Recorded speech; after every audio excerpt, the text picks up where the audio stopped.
वरणघाटातून भोरकडे जात असाल किंवा पुण्यावरून कोकणाच्या प्रवासाला निघाले असाल तर एक ठिकाण चुकवू नका. हॉटेल सार्थक भोर.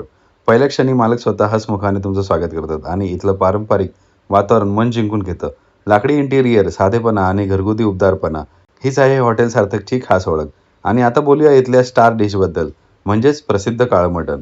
काळ्या मसाल्यामध्ये बनवलेलं भोलाईचं म्हणजेच मेंढीचं मटण, ज्याची चव एकदा घेतली की विसरणं कठीण. यासोबत इथला आळणी रस्सा हा मस्ट ट्राय आहेच, पण काळं मटण फ्राय देखील नक्की ऑर्डर करा. गरमागरम रोट्यांसोबत याची मजाच काही वेगळी. सर्वात विशेष गोष्ट म्हणजे इथल्या मालकीण स्वतः स्वयंपाक करतात. स्वच्छ आणि टापटीप किचन आणि प्रत्येक पदार्थामागची मेहनत स्पष्ट जाणवते. आज जिथे हे यशस्वी हॉटेल उभे आहे, तिथपर्यंतचा प्रवास नवरा बायकोच्या अथक मेहनतीने घडलेला आहे. रीलमध्ये दिसणारा त्यांचा जुना हॉटेलचा फोटो हा त्या संघर्षाची आठवण करून देतो.